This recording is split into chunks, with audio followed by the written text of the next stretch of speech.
सूरत की शांति में किसने की बजरी। सूरत गणेश पंडाल में पथराव की खबर। सूरत पुलिस की कार्रवाई। गृह राज्य मंत्री हर्षभाई सांघवी ने पुलिस कमिश्नर को सख्त आदेश जारी किया। सूचना गृह राज्य मंत्री के आदेश के बाद अधिकारी सक्रिय हो गए। सूरत घटना पर गृह राज्य मंत्री हर्षभाई सांघवी की सीधी नजर। पुलिस ने कॉम्बिन कर आरोपी को पकड़ लिया। हर्षभाई सांघवी के आदेश के बाद पुलिस विभाग की सख्त कार्रवाई। शांति भंग करने वाले तत्वों को सुबह तक तेज करने की सख्त हिदायत। विधायक कांति बलार मौके पर पहुंची। नागरिकों से शांति की अपील। प्रफुल्ल पंसेरिया। ताज़ा खबर देखने के लिए देखते रहिए स्टार न्यूज नेटवर्क। जय हिंद।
सूरत शहरना सैयदपुरा विस्तार में वर्षों वर्षथी ज्या गणपतिजीनी स्थापना करवामां आवे छे त्या आजे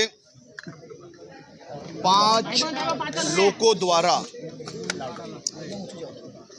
अमारी आस्था एवा श्री गणेशजीनी मूर्ति पर पत्थर मारो कर्यो अने आ तमाम पत्थरमारा करनार लोकोने सूरत पुलिस द्वारा गणतरीनी मिनिटोमां ज पकड़ी लेवामां आव्या छे।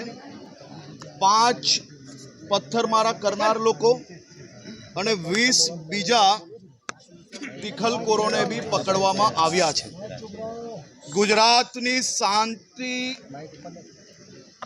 ને ઠેસ પહોંચાડનારા એક બી વ્યક્તિને કાલે વહેલી સવારે સૂરજ ઉગે તે પહેલા તમામ લોકોને પકડીને કડકમાં કડક કાર્યવાહી કરવા માટે સુરત પોલીસને સૂચના આપવામાં આવી છે। મારી તમામ લોકોને ખાસ વિનંતી છે, કોઈ બી પ્રકારના વોટ્સએપના મેસેજોમાં કે કોઈ બી પ્રકારની ખોટી વાતોમાં આવતા નહીં। જે કોઈ લોકોએ આ ગુનો કર્યો છે તે તમામ લોકો પર પોલીસ દ્વારા કડક કાયદાકીય કાર્યવાહી કરવાની એ જ વખતે શરૂઆત કરી લીધી હતી। હમણાં મોડી રાત્રે બી આ કોમ્બિંગ ચાલુ છે। કાલે વહેલી સવારે સૂરજની પહેલી કિરણ જ્યારે સુરત શહેર પર પડશે તે પહેલા આ તમામ લોકોને પકડી લેવા માટે સુરત પોલીસે સંકલ્પ લીધો છે।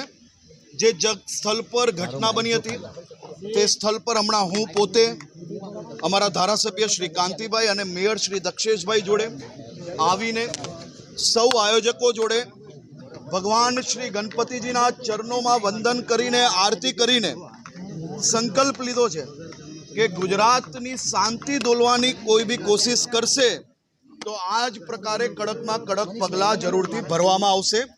આપ સૌ લોકો સંપૂર્ણ શાંતિ જાળવી વિશ્વાસ રાખજો। વહેલી સવારે સૂરજની પહેલી કિરણે આ તમામ લોકો પોલીસના હવાલે જેલના હવાલે બંધ થાય તે પ્રકારની વ્યવસ્થાઓ કરવામાં આવી છે।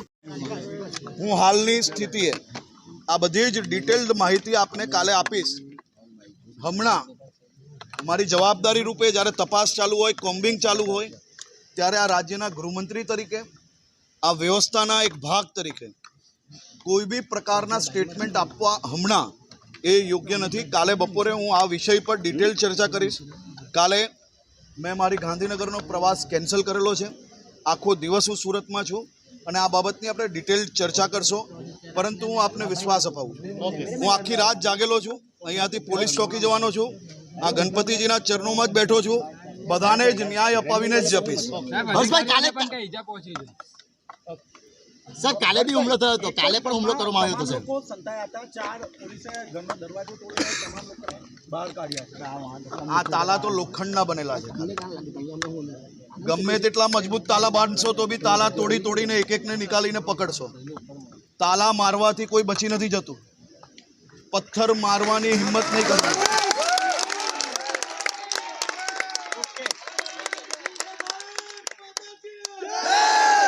ગમે ત્યાં છુપાયા હશે અંદર લઈ જઈશું। બધાની જ બધા માટે ગુજરાતમાં ગણપતિજીના આ તહેવાર આપણે સૌ લોકો રાજી ખુશીથી બનાવીએ અને આ તહેવાર માત્ર આસ્થા જોડે જોડાયેલો નથી। આ તહેવારથી લાખો લોકોને રોજગારી મળે છે। આ તહેવારથી સુરત શહેરના એક બી મંડપવાલા પાસે નથી આજે ખુરશી, નથી ટેબલો, નથી કપડું બચ્યું। આ તહેવારના કારણે સુરત શહેરની એક બી લારી, રેસ્ટોરન્ટ કે કેટરિંગ વાળા પાસે ટાઈમ નથી। આ તહેવારના કારણે એક બી ટેમ્પો, ટ્રક ચલાવનાર પાસે કામ ના હોય એવી ઘટના નથી। આ તહેવારના લીધે ઢોલ નગારા હોય કે બેન્ડ બાજાવાળા હોય તમામ લોકોને એના કારણે ક્યાંક ને ક્યાંક રોજગારી પ્રાપ્ત થાય છે। આ તહેવાર એ આસ્થા જોડે જોડે દરેક નાગરિકોને રોજગારી આપવાનો બી તહેવાર છે। આ તહેવાર ખૂબ જ ઉત્સાહપૂર્વક ગુજરાતમાં બનતો આવ્યો છે ને આ વર્ષે બી ખૂબ ઉત્સાહપૂર્વક બનશે અને સંપૂર્ણ શાંતિપૂર્વક આ તહેવાર બને તે માટેની વ્યવસ્થા કરવામાં આવી છે। હર્ષભાઈ કાલે બી હુમલો કરવામાં